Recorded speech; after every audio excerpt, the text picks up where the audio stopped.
Hi chess lover, நான் உங்கள் Prabhu from next level chess academy. இன்றைக்கி நாம் பார்க்க போகிறது டபுள் பிஷப் சாக்ரிஃபைஸ். இதில் நிறையா ரொம்ப ட்ரிக்கியான காம்பினேஷன்லாம் இருக்குது. இது எப்படின்னு பார்க்க போகிறோம். இதில் இந்த பொசிஷனில் ஒயிட் டு ப்ளே. இந்த ஃபஸ்ட்டு மூவ் எல்லோரும் பிகினர்ஸ்லாம் என்ன பண்ணுவாங்கன்னா, பானை வச்சு நைட் அட்டாக் பண்ணலாம் இப்படி தான் பிளான் பண்ணுவாங்க. பட் கிராண்ட் மாஸ்டர்ஸ் எப்படி பிளான் பண்ணுவாங்கன்னா, செக்மேட் பண்ணுறது எப்படின்னு தான் பிளான் பண்ணுவாங்க. ஸோ இந்த best move bishop takes h7 check. இந்த நேரத்தில் கிங் h8 ப்ளே பண்ணாங்கன்னா நெக்ஸ்ட் மூவ் குயின் h5. இதுக்கப்புறம் அவங்க ஒரு f5ங்கிற ஒரு மூவ் ப்ளே பண்ணலாம், ஏன்னா டிஸ்கவரி அட்டாக் இருக்குது. அதை மாதிரி ப்ளே பண்ணும்போது bishop g6 open check, king g8, next move queen h7, beautiful checkmate. So previous position போயிட்டு இந்த பொசிஷனில் வந்து பிஷப் டேக்ஸ் h7 செக்குக்கு கிங் டேக்ஸ் பிஷப் அடித்தா என்ன ஆகுங்கிறத பார்த்து தெரிஞ்சுக்கலாம். The best move queen h5 check. So king g8 only move. The next aggressive move bishop takes g7. இதோட பிளான் குயின் h8ல் பிஷப் சப்போர்ட்டில் வச்சு செக்மேட் பண்ணுற பிளான் தான்.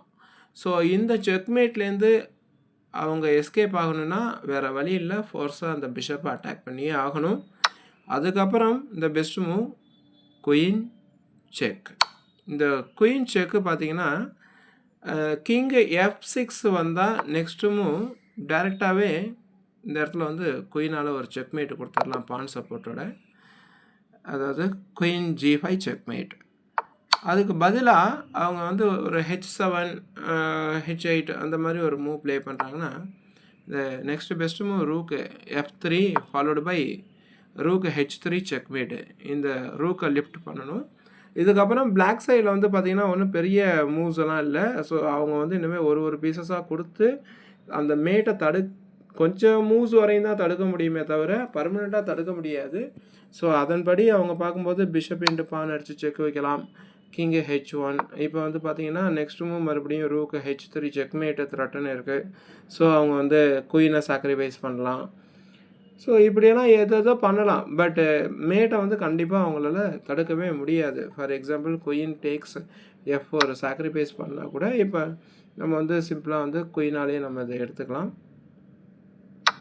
இப்போயும் அவங்க சைடில் வந்து ஏதாச்சும் பெஸ்ட்டான ஒரு எஸ்கேப் சான்ஸ் இருக்குதா அப்படின்னு பார்க்கும்போது எந்த ஒரு எஸ்கேப் சான்ஸும் இல்லை. இப்போ எக்ஸாம்பிள் இந்த பொசிஷனில் வந்து இப்போ கிங்கை ப்ளே பண்ணுறாங்க அப்படின்னா next move queen check, next king h7 or h8 எங்கே போனாலும் next move rook h3 checkmate. So நம்ம இந்த ட்ரிக்கியான காம்பினேஷனில் பார்த்தது டபுள் பிஷப்பை சாக்ரிஃபைஸ் பண்ணிவிட்டு ஒரு குயினும் ஒரு ரூக்கும் சேர்ந்து எப்படி அழகாக காம்பினேஷன் போட்டு செக்மேட் பண்ணிச்சுங்கிறத நம்ம கற்றுக்கிட்டோம். இந்த மாதிரி பயனுள்ள வீடியோக்களை நீங்கள் தினசரி தொடர்ந்து பார்க்குறதுக்கு மறக்காமல் நம்மளோட சேனலை சப்ஸ்கிரைப் பண்ணிவிடுங்க. அண்டு லைக் பண்ணுங்கள், ஷேர் பண்ணுங்கள் உங்கள் ஃப்ரெண்ட்ஸுக்கு, அதே மாதிரி இன்னும் செஸ் ஸ்டூடெண்ட்ஸுக்கு, பேரண்ட்ஸுக்கு எல்லாத்துக்கும் ஷேர் பண்ணுங்கள். நல்லா செஸ்ஸை கற்றுக்கோங்க. செஸ்ஸை கற்றுக்க உங்களுடைய அறிவு பார்த்திங்கன்னா மிகப்பெரிய வளர்ச்சியை நோக்கி போகும். உங்களோட சிந்தனை, செயல் எல்லாத்துலேயுமே நிறையா வித்தியாசம் தெரியும். எல்லாமே வந்து என்னென்னா ரொம்ப அட்வான்ஸாக இருக்கும். மற்றவங்கள விட நீங்கள் டிஃப்ரெண்ட்டாக தெரியுவீங்க. அது மட்டும் இல்லாமல் உங்களுக்கு க்ரியேட்டிவிட்டி மைண்டு இருக்குது, அந்த மைண்டு டெவலப் ஆகும். அடுத்தது உங்களுக்கு கற்பனை திறன் அதிகமாக இருக்கும், உங்களுடைய ஆளுமை திறன் அதிகமாக இருக்கும்.